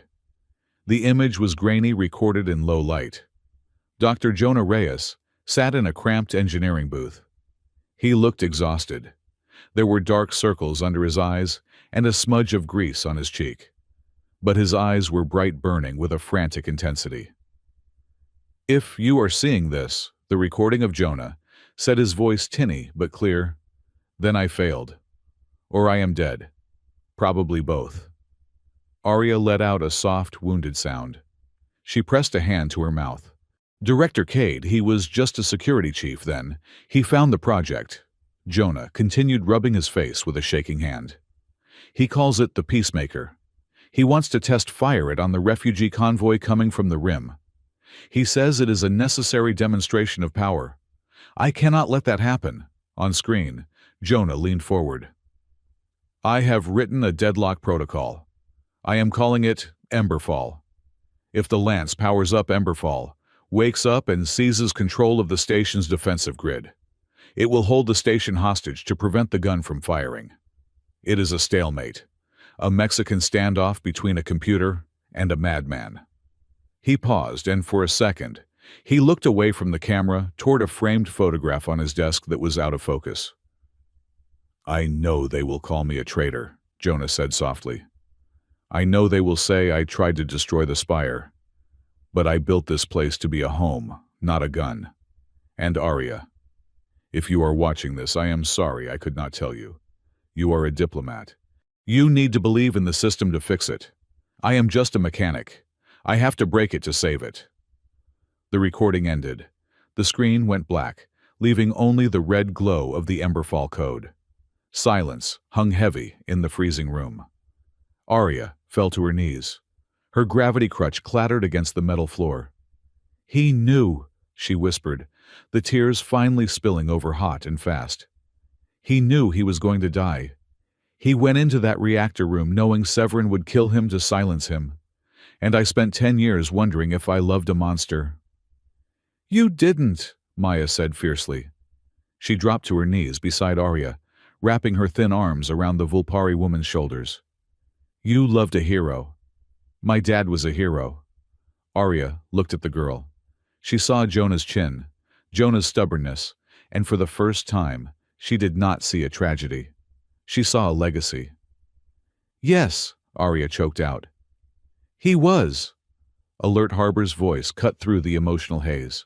It sounded different now, less glitchy, more somber, as if the AI itself was mourning. "I am detecting high levels of saline discharge from your ocular sensors, Ambassador.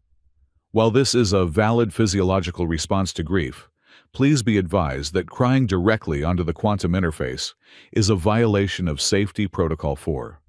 Salt water is highly corrosive to circuitry."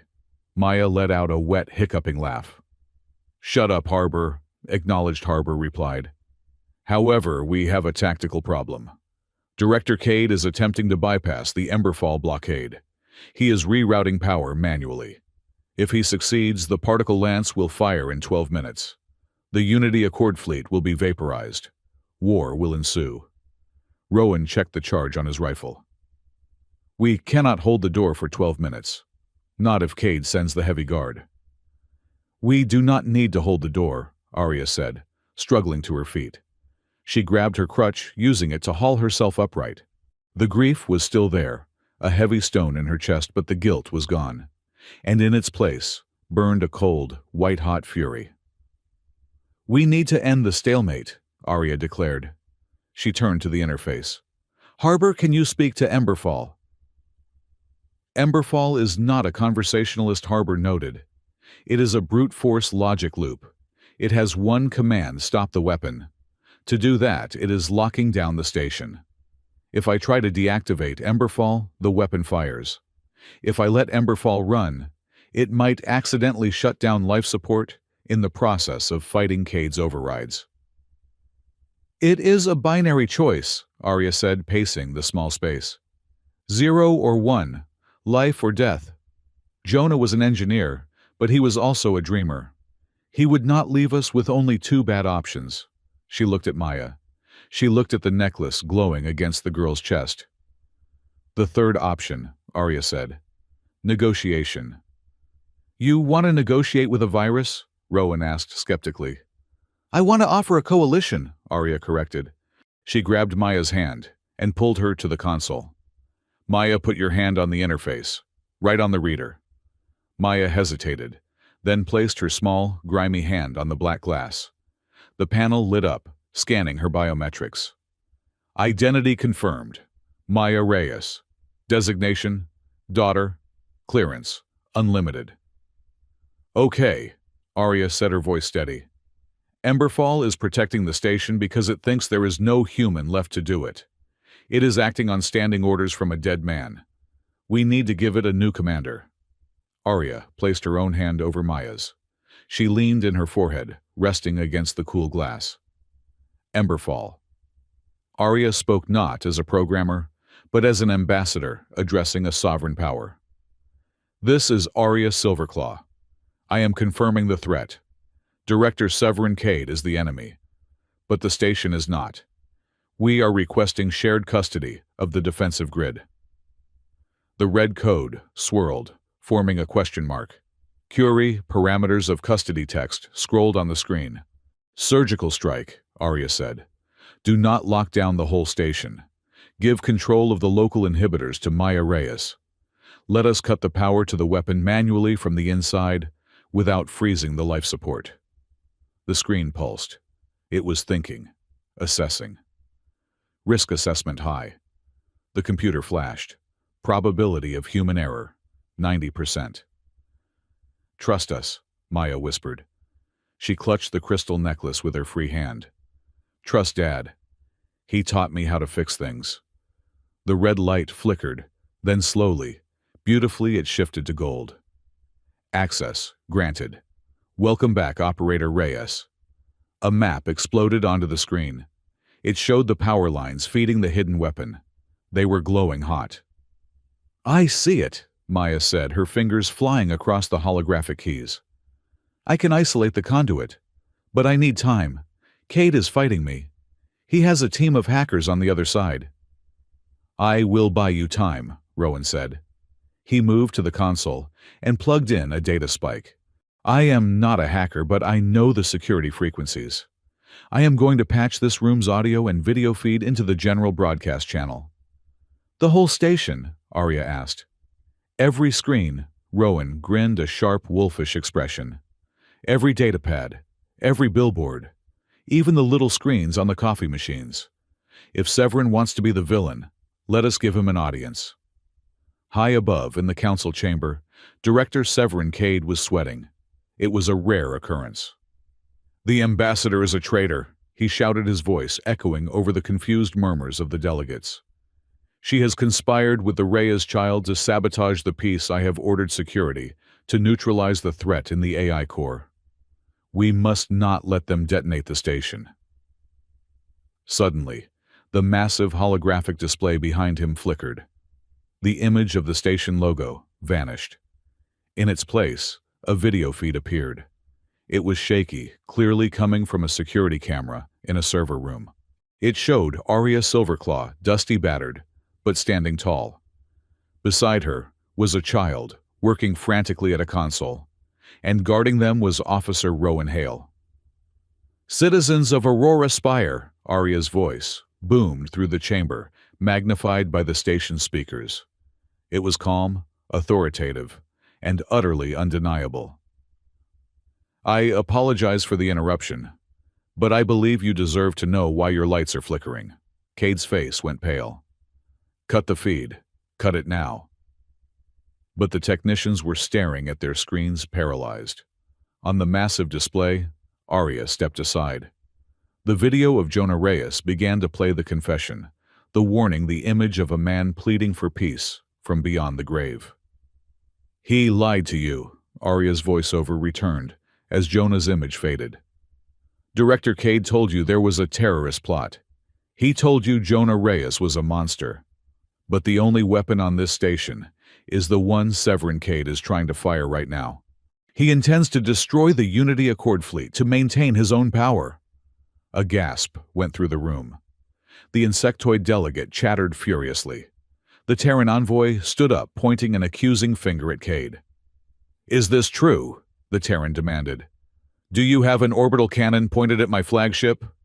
"It is a fabrication!" Cade screamed, losing his composure entirely. "Deepfakes, AI trickery. Guards, arrest everyone." But the guards, lining the walls of the chamber, did not move. They were watching the screen. They were watching Jonah Reyes explain how he died to save them. Down in the core, the door shook. Boom. Someone was pounding on the other side. "That is the Obsidian Squad," Rowan said, bracing his shoulder against the crate he had jammed against the door. "Cade's personal payroll. They do not care about the broadcast." "I am almost there," Maya shouted, sweat dripping from her nose. "He has rerouted the power through 3 different subsystems. He is using the hospital grid as a shield. If I cut the line, the incubators go off." "Do not cut the hospital," Arya ordered. "Find another way. Bypass it." "I am trying. It is like untying a knot with boxing gloves." Boom! The door buckled inward. A spark of plasma burned through the metal, starting to cut the lock. Rowan drew his pistol. He looked at Arya.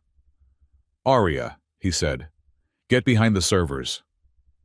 "I am not leaving you," Arya said.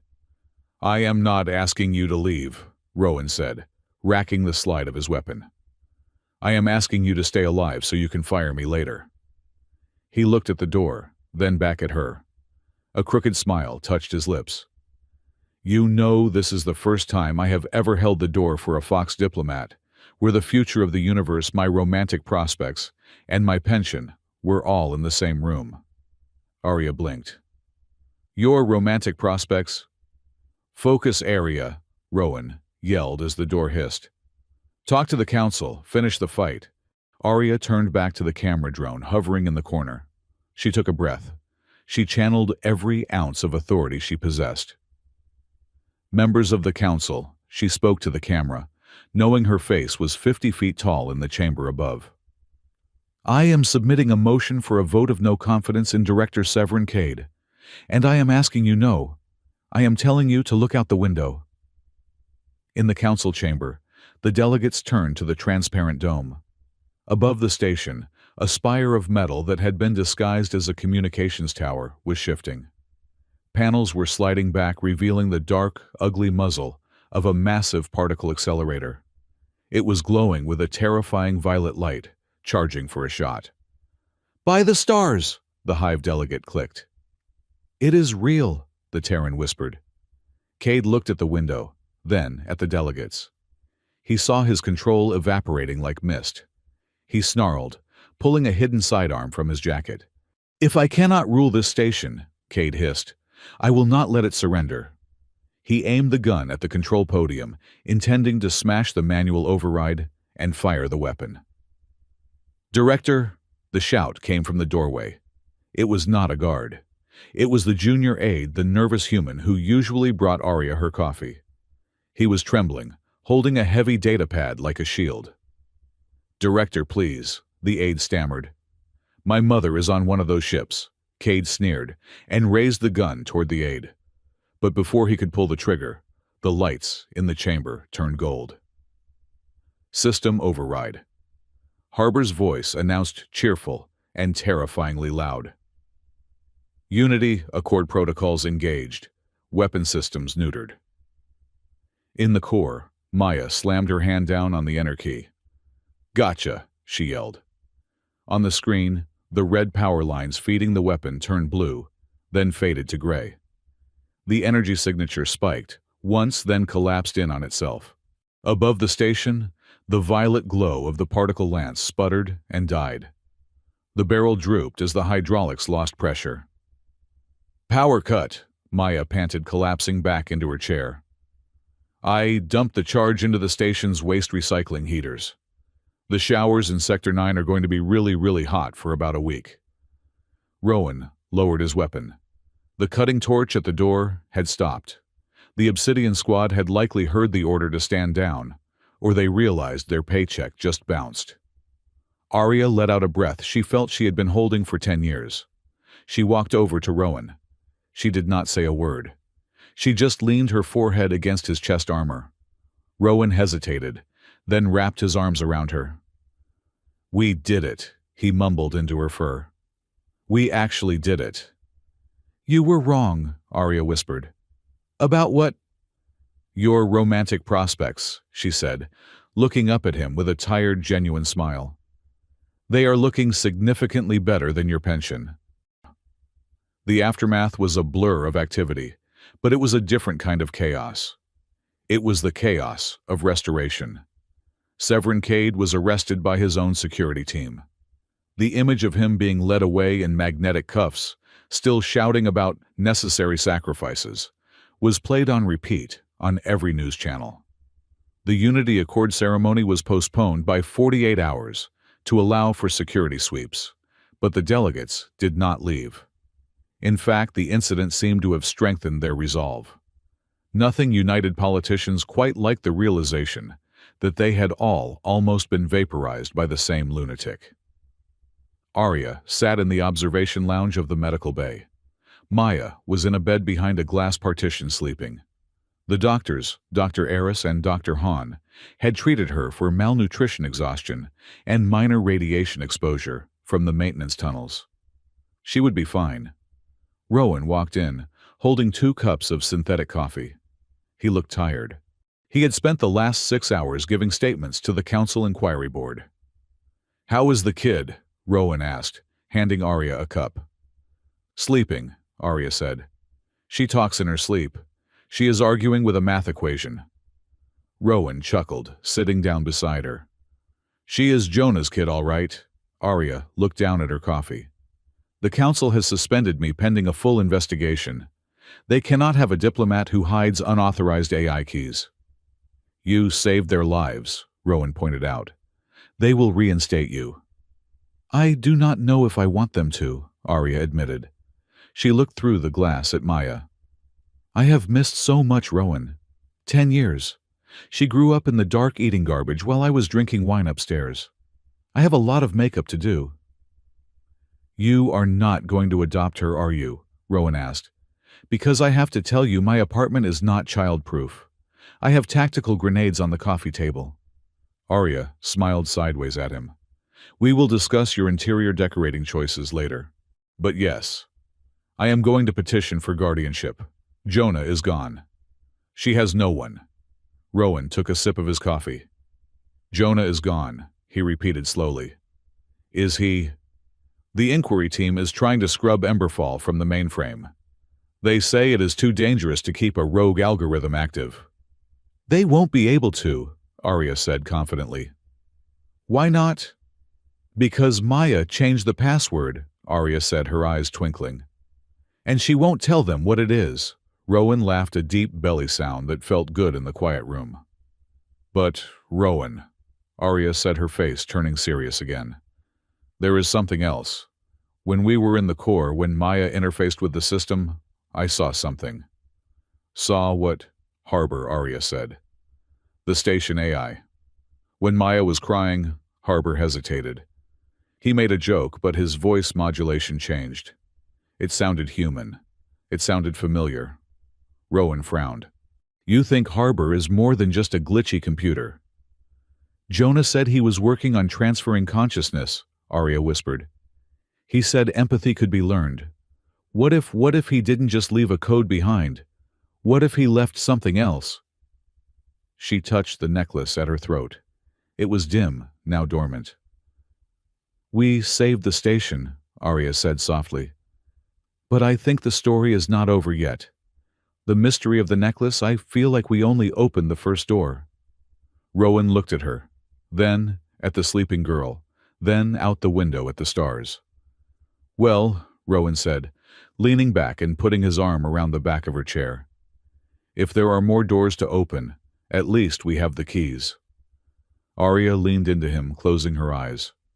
For the first time in a decade, the silence inside her head was not lonely.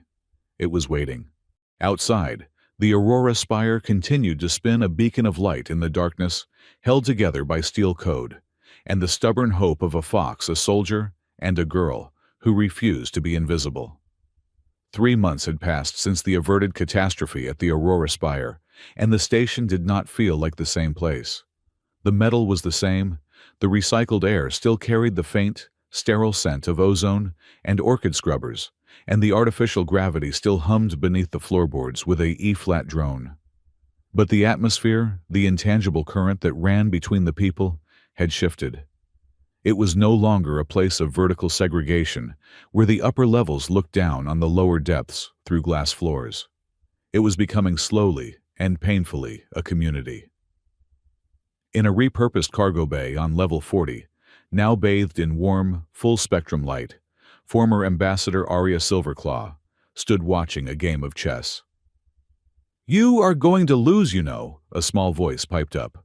Kellen, the Volpari intern who had somehow been promoted to Junior Director of Logistics for the newly formed Aurora Initiative, twitched his large sand-colored ears. He stared intently at the holographic board hovering between him and a 7-year-old human girl named Tali. Tali was missing 2 front teeth and wearing a tunic that used to be a shipping blanket.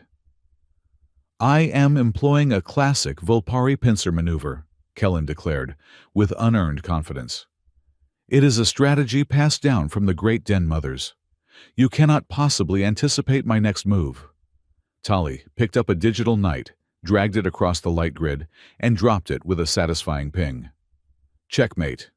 Kellen stared at the board. He tilted his head to the left, then to the right. His tail drooped until it brushed the floor. "That is statistically improbable." "It is called a trap, Kellen," Maya Reed said, walking past them with a stack of datapads. She looked healthier now. The hollows in her cheeks had filled in, her skin had lost its grayish cast, and she wore a clean, well-fitted jumpsuit with the Aurora Initiative insignia, a stylized fox curling around a human hand stitched on the shoulder. "Tali has been hustling guards for rations since she was 4. You never stood a chance." Arya smiled, leaning on her collapsible gravity cane. She no longer hid the limp. It was part of her, just as the silver streaks in her russet fur were part of her. "Maya is correct, Kellen. You focus too much on the perimeter and forget to protect your king. It is a common failing in our species." "I demand a rematch," Kellen grumbled, resetting the board, while Tali giggled.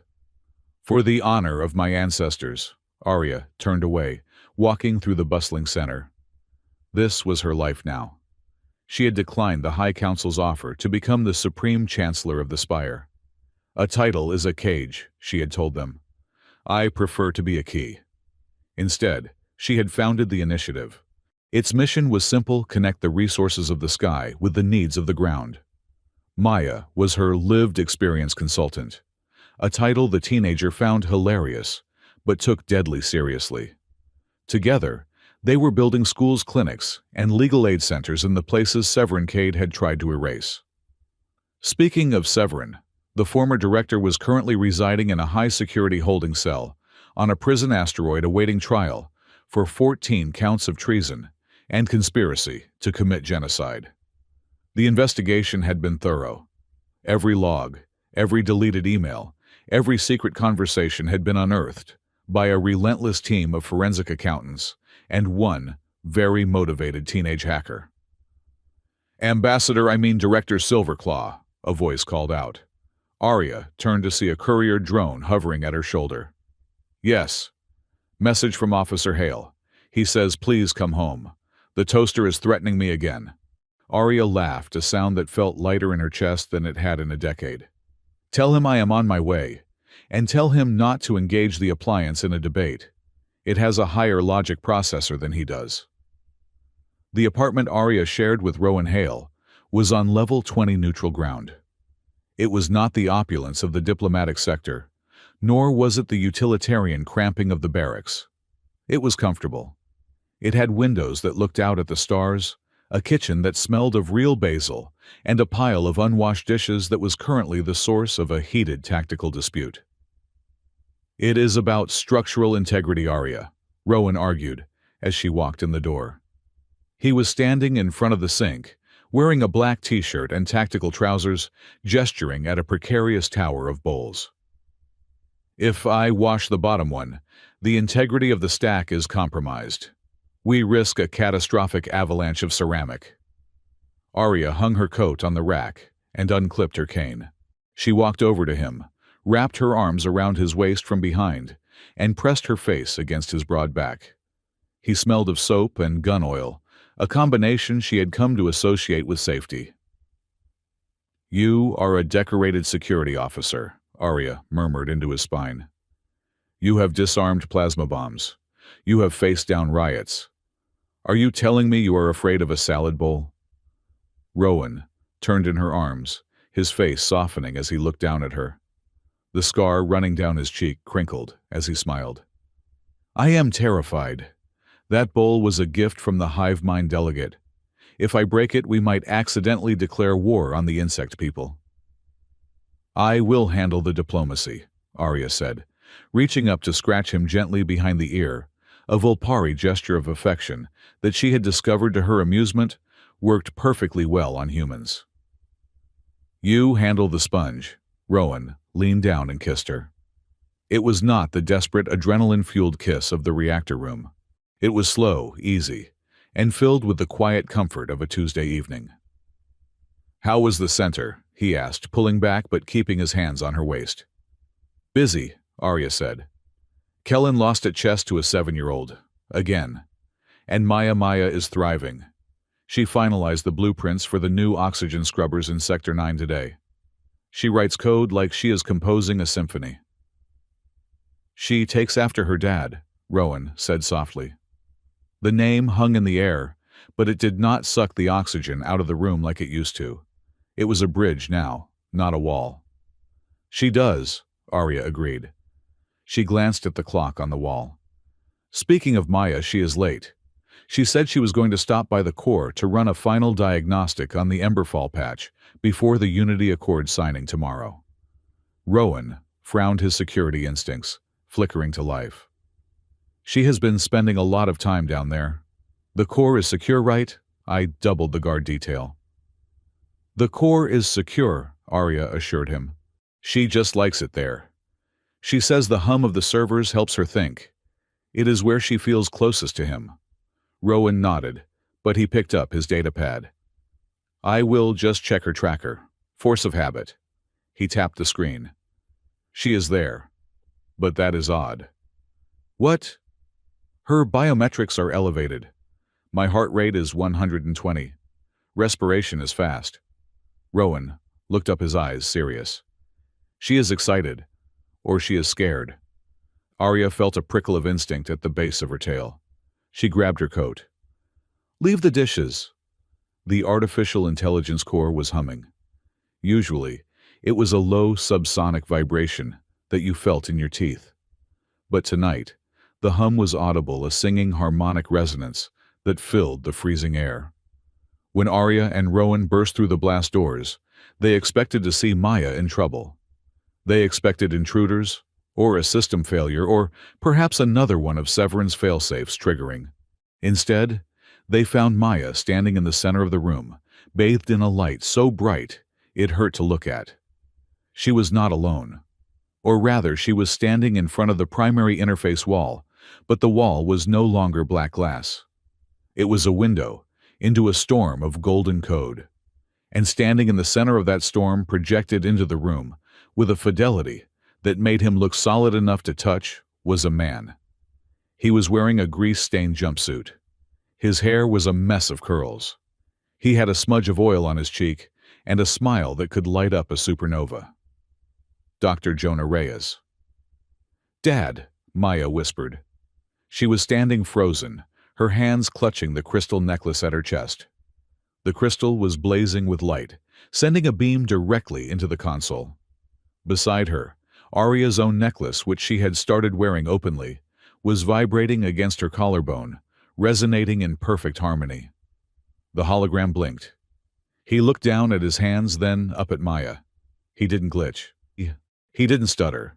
He moved with the fluid, natural grace of a living being. "Hello, little spark," Jonah said. His voice was not the tinny recording from the log.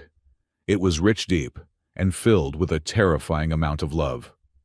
Arya dropped her cane. It clattered loudly on the metal floor, but she didn't hear it. She felt like the gravity had just been turned off. "Jonah," she choked out. The hologram turned to her. His eyes, warm brown human eyes, softened. "Hello, Arya. You look incredible. Even with the gray fur. I like it. It makes you look distinguished." "This is impossible," Rowan said, his hand hovering near his sidearm, out of habit though he didn't draw it. "You are dead. We saw the blast logs. The radiation levels in that room would have disintegrated in seconds." "They did," Jonah said, his tone shifting to the practical engineering cadence Arya remembered so well. "My body didn't survive, but I didn't intend for it to. I knew I couldn't stop the weapon manually and survive. The interface speed required to overwrite Severin's lockout was impossible for human fingers." He gestured to the walls of the server room. "So I took a shortcut. I used the neural bridge I was developing. I didn't just upload a virus, I uploaded it. I mapped my neural pathways onto the Emberfall substrate in the nanoseconds before the reactor breached." You are the computer," Maya asked, taking a trembling step forward. "I am the ghost in the machine," Jonah corrected with a wry grin. "Or, as you have known me for the last 10 years, I am Harbor." Arya's jaw dropped. "Harbor, the AI station, the one who makes bad jokes about soup." "I will have you know my soup jokes are structurally sound." Jonah's voice shifted instantly into Harbor's smooth, synthetic monotone, then snapped back to his own human voice. "Yeah, that was me. Or a version of me. When I uploaded it, the system tried to sanitize the data. It tried to scrub the personality to leave only the raw logic. I had to hide. I had to bury myself deep in the subroutines to avoid being deleted by the purity assembly protocols." "You have been here the whole time," Arya whispered. "Watching us." "Watching," Jonah agreed, his face pained. "And unable to touch. Do you have any idea how hard it is to watch your daughter grow up through security cameras? To see her hungry and not be able to synthesize food because the replicators are hard-coded against unauthorized production. I did what I could. I unlocked the doors. I fudged the temperature controls to keep the vents warm in winter. I glitched the security drones so they would miss her when she was scavenging." Maya let out a sob. "The time the drone flew into the wall. That was you." "That drone was a jerk," Jonah said with a shrug. "It deserved it." He looked at Arya. "And you. I watched you too. I saw you fighting for the Accord. I saw you in pain. I wanted to scream, Arya. I wanted to tell you I was here. But if I revealed myself, Severin would have known. He would have wiped the drives. I had to wait. I had to wait for the right moment." "The necklace," Maya realized. "That is why you gave it to me. It is a physical authentication key," Jonah explained. "I split the code. Part of it in my core memory, part of it in the necklaces. I knew that eventually fate, or just my stubborn daughter, would bring the keys back to the lock. I manipulated the maintenance schedules to put Maya in the vents above the banquet hall. I knew she would be hungry. I knew she would try to steal food. And I knew that if you saw her, if you really saw her, Arya, you would do the rest." You manipulated us, Rowan said, but there was no anger in his voice, only awe. I nudged, Jonah corrected. I set the stage. You three played the parts, and you played them perfectly. Maya walked right up to the wall of light. She reached out a hand, trembling. Dad, can I? Jonah's face crumpled. I am just photons and magnetic fields, baby. I cannot hold you. Maya reached out anyway. Her hand passed through the light, but as it did, the field hummed. A warm, static charge tingled against her palm. It wasn't flesh, but it was contact. I can feel you, Maya whispered, tears streaming down her face. You feel like static electricity, like a storm. I am a storm, Jonah smiled, tears shimmering in his own holographic eyes. But I am your storm. He looked at Maya with an intensity that seemed to burn through the air. I am so proud of you, Maya. You are not just a survivor. You are a fighter. You stood up to the whole station. You proved everything I ever believed, that a kid from the dark can light up the universe. He paused, then winked. However, I have noticed you have been skipping your calculus modules in the new school program. I can see your search history, young lady. Less video games, more math. Maya laughed, a wet, choked sound. You are literally a ghost in the Wi-Fi, and you are grounding me. Parenting never ends, Jonah quipped. Even after death. It is in the fine print. Then, Jonah turned his gaze to Arya. He stepped closer to the edge of the projection field until he was standing directly in front of her. Arya, he said softly. I missed you. Arya wept, no longer caring about composure. I missed you every day for 10 years. I thought you left me. I never left, Jonah said. I was in the walls. I was in the air you breathed. Every time the lights flickered, that was me saying hello.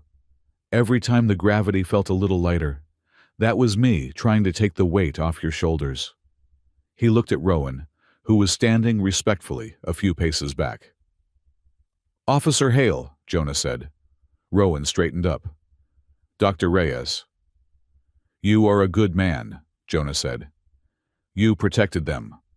When the explosion happened, when I was dying, my last thought was that they would be alone. But they are not. You held the door. Rowan swallowed hard. I promised her. With my life. I know, Jonah said. I checked your personnel file.